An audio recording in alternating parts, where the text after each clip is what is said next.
Hello साथियों, welcome to शिक्षा empire. मैं अली एक बार फिर से आप सभी का स्वागत करता हूं आपके अपने परिवार शिक्षा एम्पायर में। साथियों, कैसे हैं आप सभी? जल्दी से कमेंट करें, बताएं। उम्मीद है सब बड़े होंगे, मस्त होंगे, स्वस्थ होंगे, अपना और अपनों का बहुत सारा ख्याल रख रहे होंगे, पढ़ाई कर रहे होंगे, क्योंकि एग्ज़ाम नज़दीक आ गया है। तो एग्ज़ाम नज़दीक आ गया है और आज की जो क्लास होने वाली है ईबीएस पेडागोजी के ऊपर बेस्ड होने वाली है। और जो आज क्वेश्चन तुम्हें देखने को मिलेंगे, आज के सारे क्वेश्चन, जो जितने भी क्वेश्चन हैं वो सब एग्जाम ओरिएंटेड क्वेश्चन हैं। बिल्कुल छांट के चुन के आपके सामने क्वेश्चन लेकर आए गए हैं। और क्वेश्चन जब तुम देखोगे, क्वेश्चन का जो लेवल है, क्वेश्चन का जो पैटर्न है, बिल्कुल आपको देखने के बाद में खुद समझ आ जाएगा कि किस तरह के क्वेश्चन हैं और कैसे चुन के आपके सामने लेकर आए गए हैं। तो आज की क्लास को पूरा अंत तक देखना है और इस क्लास को अपने सभी दोस्तों तक इसको शेयर करो। शुरू करते हैं आज का जो सेशन है, बहुत बढ़िया सेशन होने वाला है। तो शुरू करते हैं। देखो आज के कितने, अभी जो हमने पिछली क्लास ली थी ईबीएस पेडागोजी की, उसमें टॉप 5 क्वेश्चन को हमने डिस्कस किया था। ठीक है, टॉप 5 क्वेश्चन को हमने डिस्कस किया था। तो आज की जो क्लास है उससे आगे के क्वेश्चन हम डिस्कस करने जा रहे हैं। ठीक है, यहां तक हमारे क्वेश्चन हो गए थे प्राथमिक कक्षाओं वाला। तो इसके बाद में जो हमारा क्वेश्चन होगा, आज का जो क्वेश्चन है, आज का पहला क्वेश्चन है, और पहला क्वेश्चन मतलब 6, क्वेश्चन नंबर 6। क्वेश्चन नंबर 6 है वो क्या, कौन सा है? देखो यहाँ देखो, क्वेश्चन नंबर 6, कक्षा 5 है। ठीक है, कक्षा 5 की कोई अध्यापिका है रुखसार। तो अब तुम्हें ये पता होना चाहिए कक्षा 5 की जो हम बात कर रहे हैं, कक्षा 5 में कितना बड़ा बच्चा होता है, उसके अनुसार तुम्हें यहाँ ऑप्शन को ढूंढना है। ठीक है, तो कक्षा 5 की अध्यापिका है रुखसार, तो चाहती है कि उसके विद्यार्थी आसपास के पौधों का अवलोकन करें। सार्थक अधिगम के लिए उसके बच्चों को क्या करने के लिए प्रोत्साहित करना चाहिए? वो ऐसा क्या करे बच्चों को प्रोत्साहन करने के लिए कि बच्चे जो सार्थक अधिगम कर पाए? तो क्या करना चाहिए उसको? ऑप्शन नंबर देखो जरा। पहला ऑप्शन है समझना कि पौधे भी सजीव होते हैं, या वो बच्चों को कह सकती है कि बच्चों से कहे कि समझो कि पौधे सजीव होते हैं, या समझना कि पौधे भी हमारे लिए उपयोगी होते हैं, ये समझना, या अधिकतम पौधों के नाम लिखना, या फिर उनकी ऊंचाई, पत्तियों की पत्तियों और गंध और उगने के स्थानों में अंतर को अवलोकन कर सकें। तो क्या होने वाला है? देखो इसमें जो क्वेश्चन दिया गया है ना, क्वेश्चन जो दिया गया है, क्वेश्चन के अनुसार सबसे बेहतर जो ऑप्शन होने वाला है वो हमारा ऑप्शन नंबर डी हो जाएगा। क्यों? क्योंकि इसमें क्या कहा है, देखो उनकी जो पौधे होते हैं ना, पौधे, उनकी ऊंचाई, कितनी ऊंचाई तक पौधा बढ़ सकता है, उनकी पत्ती कैसे होती हैं, उनकी गंध यानी कि उस पौधे की गंध कैसी है, और उगने के स्थान, मतलब कोई भी पौधा है एक पर्टिकुलर स्थान पे, पर्टिकुलर जगह पर ही उगता है। ठीक है, ऐसा नहीं है पहाड़ों की खेती तुम यहाँ कर सकते हो, यहाँ की पहाड़ों में ऐसा नहीं हो सकता। तो उसके उगने के स्थान में अंतर को अवलोकन, ऑब्जर्व करना, ये सबसे अच्छा क्वेश्चन, ये सबसे अच्छा ऑप्शन हो जाता है। ठीक, तो सबसे अच्छा ऑप्शन हमारा ऑप्शन नंबर डी है कि उसको इस तरह, मतलब सार्थक अधिगम के लिए ये सब करना बहुत जरूरी है कि बच्चों से कहे कि पौधे की ऊंचाई, पत्ती, गंध वगैरह, उनके उगने के स्थानों को खुद अवलोकन करें। इससे क्या होगा? इससे होगा बच्चे का जो व्यक्तिगत जीवन है, जो उसका जीवन है, उससे रिलेटेड बच्चा खुद से सीख सकेगा।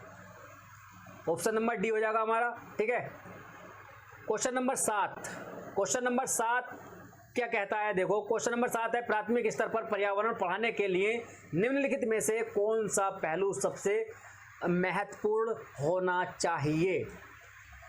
तो क्वेश्चन नंबर 7 क्या कहता है? इसका ऑप्शन है, देखो, क्रियाकलाप संचालित करना तथा कौशलों का विकास करना। ठीक है, बच्चे को कक्षा में क्रियाकलाप कराना, ठीक है, या उसके कौशलों का विकास करना। ठीक, और अवलोकन में सफलता प्राप्त करना, कोई ऑब्जर्वेशन कर रहे हैं और उसमें सक्सेस प्राप्त करना। ठीक है, विज्ञान की आधारभूत संकल्पनाओं, अवधारणाओं यानी कॉन्सेप्ट को समझना, जो विज्ञान के जो बेसिक कॉन्सेप्ट होते हैं उनको समझना। ठीक है, और सीखने वालों को प्राकृतिक और सामाजिक सांस्कृतिक पर्यावरण से जोड़ना।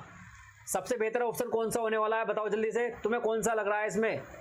जो प्राथमिक स्तर पर पर्यावरण पढ़ाने के जो लिए, देखो प्राथमिक स्तर पर पर्यावरण पढ़ाने के लिए निम्नलिखित में से कौन सा पहलू महत्वपूर्ण है? सबसे महत्वपूर्ण है। महत्वपूर्ण सारे हैं, लेकिन सबसे ज्यादा महत्वपूर्ण हमें ऑप्शन नंबर डी दिख रहा है, क्योंकि इसमें क्या कर रहा है, जो प्राकृतिक का जो नेचर है, ठीक है, और जो सोशल है, सामाजिक है, जो कल्चर है, उसको एनवायरनमेंट से जोड़ना। ठीक है, जब को हम सब कुछ एक साथ में जोड़ करके चलेंगे तो हमें एक अनुभव मिलेगा, हमारे जीवन से जो मिलता जुलता अनुभव मिलेगा, उससे बहुत अच्छा हम सीख सकते हैं। ठीक है, क्वेश्चन नंबर 7 का भी डी आंसर हो गया है। क्वेश्चन नंबर 8 क्या कहता है, देखो हो जाएंगे तुम्हारे ठाठ अगर तुम इसको कर दोगे तो। क्वेश्चन नंबर 8 है, प्राथमिक स्तर पर मानचित्रांकन सिखाने से विद्यार्थियों में किस कौशल को बढ़ावा मिलता है? ठीक है, बताओ जल्दी। प्राथमिक स्तर पर अगर मानचित्रांकन सिखाते हैं, हमें जो मैप सिखाते हैं अगर प्राथमिक स्तर पर, तो विद्यार्थियों को उनमें किस कौशल का बढ़ावा मिलता है? साफ सुथरा रेखांकन, गणनाएं व अनुमान या माप के अनुसार चित्रण, या सापेक्ष स्थिति और दिशा का बोध। क्या हो जाएगा यहाँ? दिशा बोध की जानकारी। तो क्या हो जाएगा ऑप्शन? अब इतना तो खैर समझ ही चुके होगे तुम क्या इसका आंसर क्या होने वाला है। ठीक है, बढ़ावा किसको मिल रहा है? डी, सापेक्ष स्थिति। ठीक है, जो किसी भी चीज़ है, मान के चलो मैप बनाया है, मैप में कोई पौधा है या कोई ऐसा स्थान है, तो उसके सापेक्ष स्थिति बतानी है कि वह किस जगह पर है। ठीक, और उसकी दिशा बतानी है किस दिशा में है, उसकी जानकारी कराना, ये बहुत हमारा सबसे बड़ा कौशल बढ़ावा हो जाता है। बात क्लियर है? क्वेश्चन नंबर 9, प्राथमिक कक्षाओं में पर्यावरण अध्ययन के लिए निम्नलिखित में से सामान्य उपागमों का अनुपालन किया जाना है। केवल इसको छोड़कर, यानी कि इनमें से कोई एक है, उसको छोड़कर बाकी सभी का अनुपालन किया जाना चाहिए प्राथमिक कक्षा में अगर हम पर्यावरण पढ़ा रहे हैं तो क्या होना चाहिए बताओ? मूर्त से अमूर्त, सरल से कठिन, स्थानीय से वैश्विक, या अमूर्त से मूर्त, बताओ। तो इसमें जो होना ना हमारा, देखो मूर्त से कोई चीज़ हमारे सामने है, देखो मूर्त से अमूर्त क्या होता है? मान के चलो कोई चीज़ मेरे सामने है, मेरे सामने पेन है, ठीक है, मेरी आंखों के सामने है, मैं इसके बारे में अभी सोच पा रहा हूँ, या इसके बारे में समझ पा रहा हूँ, इसके बारे में कुछ भी मतलब कोई भी क्रियाकलाप कर रहा हूँ, तो ये क्या है? मेरे सामने है, जो प्रेजेंट है, तो ये क्या है? मूर्त है। ठीक है, अब मूर्त तो है, लेकिन मैं मूर्त से कहाँ जाना चाहता हूँ? अमूर्त में। अगर ये मेरे सामने नहीं है, मैं फिर भी इसकी कल्पना कर रहा हूँ, तो क्या है? ये होता मूर्त से अमूर्त। जो चीज़ सामने नहीं है उसके बारे में भी सोच पाना। तो एक चीज़ तो हमारी ऑप्शन नंबर 1 तो ठीक है, ये तो हो जाएगा। ठीक, अब कहते हैं सरल से कठिन। बच्चे को सबसे पहले जब कोई चीज़ सिखाते हैं तो उसको छोटी छोटी सरल चीज़ें सिखाते हैं, फिर उसके बाद में धीरे धीरे कठिन चीज़ों पर लेकर के जाया जाता है। बात हो गई। अब देखो यहाँ ये भी है स्थानीय से, यानी कि एक स्थानीय से पूरे विश्व के बारे में उसको जानकारी देना। अभी क्लासरूम में है, क्लासरूम से स्टार्ट करो तुम। क्लासरूम में ये पंखा है, ठीक है, यहाँ पर ये मेज है, ये किस तरह से बनी है, या तुम्हारे आसपास में जो बैग हैं, जो क्लासरूम है, वो स्कूल कैसे बना है। फिर उसके बाद में तुम वैश्विक जानकारी दो उसको, तो ये भी तुम दे सकते हो। मतलब छोटी से बड़ी चीज़ तक तुम्हें जाना है, लेकिन ये नहीं कर सकते तुम, ये नहीं कर सकते, यानी कि अमूर्त से मूर्त नहीं जा सकते। ठीक है, क्या? अमूर्त से मूर्त नहीं जा सकते। वो कैसे? कोई चीज़ तुम्हारे मतलब तुम्हें उसके बारे में जानकारी नहीं है, तुम फिर भी उसके बारे में सोचने की कोशिश कर रहे हो, नहीं, ऐसा नहीं, बच्चे को नहीं सिखा सकते। बच्चे को जब तुम सबसे पहले सिखाना शुरू करोगे तो उसको एग्जाम्पल दोगे इसके बारे में कि ये ले, ये चीज़ है, इसके बारे में पढ़ना है, इसके बारे में जानकारी करनी है। फिर उसके बाद में कोई ऐसी चीज़ दिखानी है इससे रिलेटेड जो कि उसने कभी देखी नहीं है, लेकिन वो इससे रिलेटेड है, तो इससे अनुमान वो लगा सकता है, तो उसको बोलते हैं अमूर्त। ठीक है, मतलब मूर्त से अमूर्त जाना है, अमूर्त से मूर्त नहीं जाना। तो हमारा ऑप्शन क्या क्या हो जाएंगे? हमारा जो ऑप्शन होगा केवल डी। ठीक है, केवल डी हो जाएगा, यानी कि केवल डी, ऑप्शन नंबर बी हमारा सही आंसर हो जाएगा।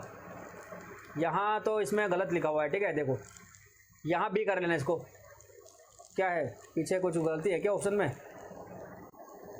ए बी, अच्छा वहाँ डायरेक्ट लिख दिया है, जो मतलब ये चीज़ लिख दिया है। ठीक है, यहाँ इसको बी कर लेना। ठीक, क्वेश्चन नंबर 10 देखो। क्वेश्चन नंबर 10 क्या है? क्वेश्चन नंबर 10 है, क्वेश्चन नंबर 10 क्या कहता है? राष्ट्रीय पाठ्यचर्या NCF नेशनल करिकुलम फ्रेमवर्क, इसको पूरी फुल फॉर्म होती है इसकी, 2005 NCF 2005 ने कक्षा 1 और कक्षा 2 के लिए पर्यावरण अध्ययन के किसी पाठ्यक्रम या पाठ्य पुस्तकों की संस्तुति नहीं की। इसके लिए सबसे उपयुक्त कारण क्या होगा? बताओ क्या होगा?